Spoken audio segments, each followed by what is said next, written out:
Just taking the days off really more than anything. Obviously when you're in the situation that we are, when you've lost a few games, you tend to be a little bit preoccupied and thinking of nothing else but the game to come. So Saturday can't come quick enough now. Yeah, it sees that situation, is it, where you're just desperate to play rather than trying to delay it and get more time on the training ground? Well, no, I mean we need more time on the training ground. You know, that's quite obvious at the moment. We need to do our work, and you know, today and tomorrow we'll be working with the team that's going to play on Saturday. So we need to do that. Having said that, you know, once that's done, we can then get on with what we have to do on Saturday, and that's the main job.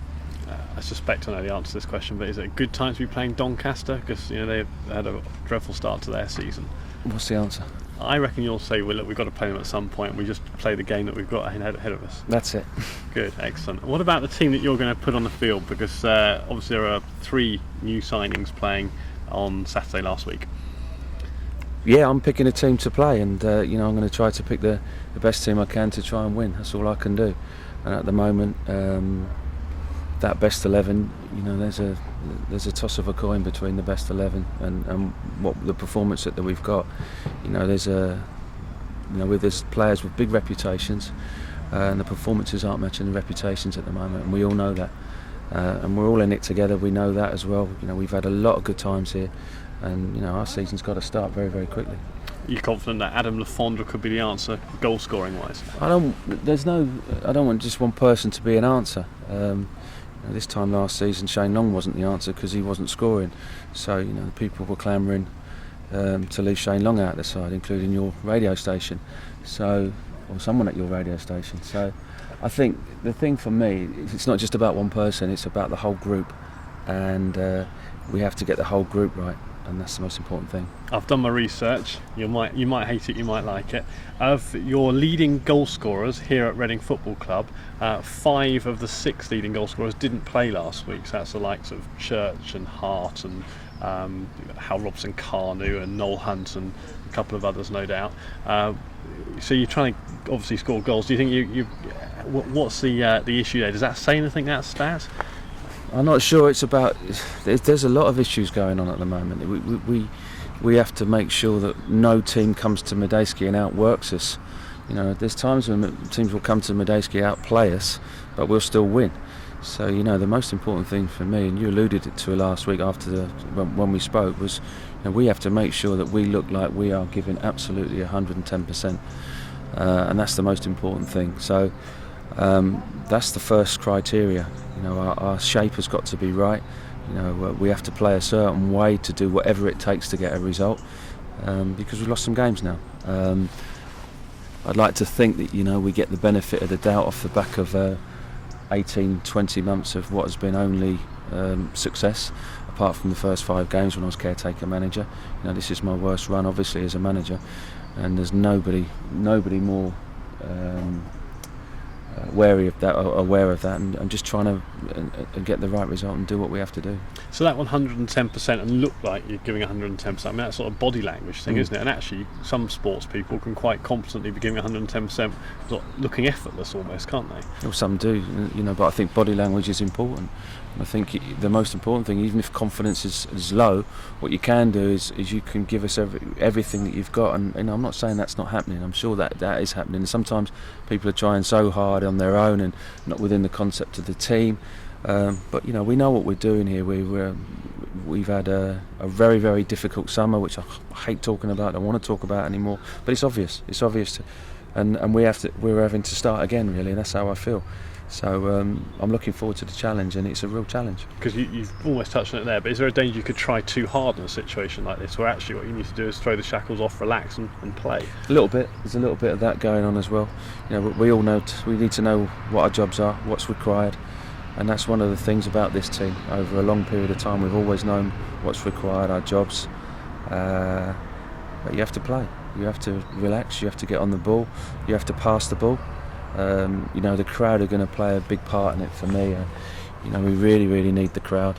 You know, it's very difficult for me to say that after the back of what they saw last Saturday. You know, I can't ask the crowd for anything. We need to give them something. They're paying good money to come and watch us. So what I really want is for us to give the crowd something to get behind. I said to the players at half time and at the end of the game, they're desperate to get behind you, and they really are. They want to get behind you, they want you to do well. Don't think they don't, because they do. Over the last year, one of your best players on the ball has probably been Ian Hart, and for the first time in a year he was rested last Saturday. What's the thought behind that? It's just a decision, making a decision, and I've spoken to Ian, so we've had that conversation, and that's what part of the job is. You make decisions. It's a tough part of the job, though, isn't it? Well, the tough part of the job is not sleeping at night when you're getting beat. That's the tough part. You're just lying awake at 3 o'clock in the morning, and that's the tough part for me. And the easy part is that he's trying to make the right decisions, and I've done okay over a period of time. At this moment in time, not doing very well. It's pretty uncomfortable, is it? At 3 o'clock in the morning, lying awake, you're finding it pressurised and not a nice place to be right now. I don't know if it's pressurised. It's not a nice place because you want to win. That's the most important thing, Of course you feel under pressure because that's the nature of the business, but I felt under pressure when we won 8 games on the spin last season, and we went to Leeds and we only drew 0-0. So that's the nature of how it is. I don't know what that pressure is, but you feel that if you're winning and losing, and it's not a bad thing. This is a real challenge, and I'm definitely up for it. Great stuff. Good luck on Saturday, Brian. Thanks. Thank you. Brian, were you angry after last Saturday? Was I angry after the game? I was very disappointed, which is probably worse than angry. We know that we have to be a lot better than that. I just think that there's enough people angry at the moment. After the game, I saw you talking to Eamon Dolan outside. You were on your car. Your body language looked like you were really fed up with everything. Is that fair to say? That I would say that I was definitely fed up. Yeah. You're counselling me now. I have to be careful where I go. I suppose one of the decisions you need to make as a manager now is, do you persist with that team to help them bed down as a group of players, or do you make changes? Have you sort of made that decision in your mind? Yep, I absolutely made that decision. I know what team I want to put out on Saturday. But you're right, it's very difficult to keep making changes. That's one of the things that I've been fortunate enough in the last 20 months or so. We've had a team that's settled pretty quickly. We haven't had that yet, and we need to get that as soon as possible. But obviously I can't keep a team that's not doing themselves justice. One last chance for that sort of team this Saturday then? Was that a question or an answer? Or a statement?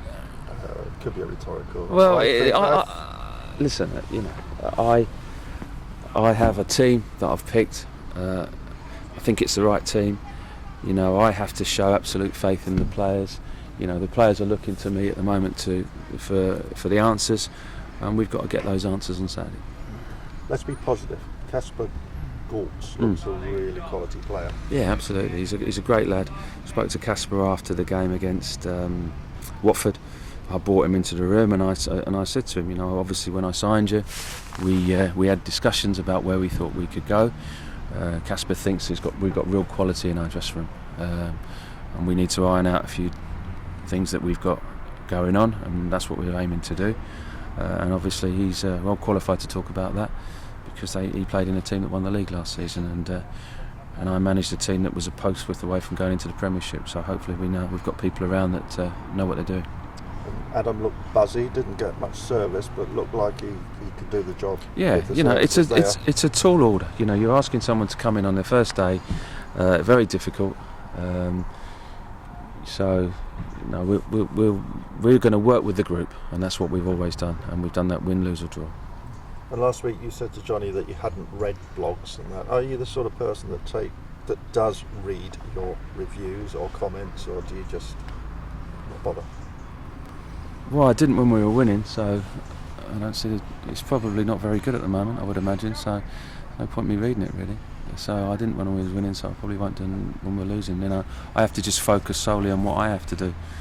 And when we beat Leicester 4 games ago, everyone was saying what they were saying.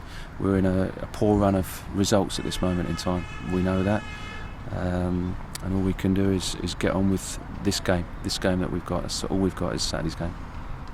Do you find you get more people offering you advice when things are going badly? Absolutely, yeah, it's incredible. Yeah. Everybody is know offering that me feeling. advice. Yeah, I'm sure everyone that here knows that feeling. When things aren't going particularly well, everybody's got a view, and that's fine. I've just got to have my own view. I'm reading a brilliant book at the moment, and excuse the language, it's a bullshit filter, and you have to really be careful what you listen to and what you don't. You sort of consciously being careful not to. I just sit in a room on my own. Apart from coming here, I just sit on my own. So I don't listen to anyone. You have got good people around you, people like Nigel Gibbs and what have Listen, you. I have got. Nigel has done fantastic work this week. You know, I'm lucky to have good staff around me, and you know that's really, really important. And you know, one thing I would say is that you know there's goodwill here. I think people want me to do well. There's no doubt about that, and I really appreciate that. So you know, it's not a case of people not wanting me to do well, and you know, because they've just seen something happen very, very quickly, and that's what's happened. We've 4 games we've lost on the spin in the league, very, very quickly, and you know, I think you know everybody wants us to solve the problems. You know, we had similar, not as bad a start, but similar start last season when we had to solve problems, and we've got to do exactly the same this season. Brian, how's the injury front looking? Is Noel Hunt available? Noel's available, yeah. Halkinu I'm not sure about. I think apart from that, yeah, okay. Yeah, what's wrong with Hal? He's got a little bit of a knee problem, so it's fine. Obviously, Simon Church got twice the reserve. Yep. So he's giving you a timely reminder about what you can do. Good, yeah. Well, Simon's an international player, and you know we've always felt that Simon's going to be a really, really good player, and you know, he wouldn't have had the amount of games he wanted in the last 20 months or so. But you know, when I first got the job, he was playing really, really well. So we think Simon's a really good player, and we want him to do well. We want everyone to get behind him. Is that one area you've sort of worked on, is matching up different strikers? So each one's got their own strength. Have you got the pair in mind that you think's the first choice? Well, I don't think you could say that yet because we haven't seen that. I think that's something that we're working on. Really, we're trying to solve that issue and find out what the pair is. I just think what we need is a win, and it's incredible how a place can change when you've got a win under your belt, and then you get another win, and then all of a sudden the place becomes a lot better, and that's where we're at the moment. We just need a win. Yeah, Michael Ledgerwood said after the Watford game that he'd take an ugly 1-0 win any time just to get the season started. Are you in the same position? Yeah, if you can guarantee me a 1-0 win on Saturday, I'll take that. But you can't look like that. You know, we've got to go out and play the game. We've got to go out and play the game and to a point enjoy the game and enjoy what we're doing. Because if you're putting yourselves under too much pressure, it's difficult to play. You've not seen sort of any fear in the training ground this week? I know you mentioned maybe you're playing with a bit of fear in the Watford game. Has it just been completely different training? Everyone sort of confident in what they're doing? Well, I don't think the confidence levels are massively high, but that's not relevant. You know, that's not relevant. There was times last season where we were winning most weeks. Some players' confidence weren't particularly high, but we were just getting through it. You know, and all professional sports people know at certain times your confidence can be very, very high, and you know, and then other times the confidence isn't particularly high. And you know, you look at Man City at the moment. You know, their confidence levels are very, very high. I remember going there last season where their confidence levels weren't too high, and we could have got a result there. So. You know, that's how football and any top sport is.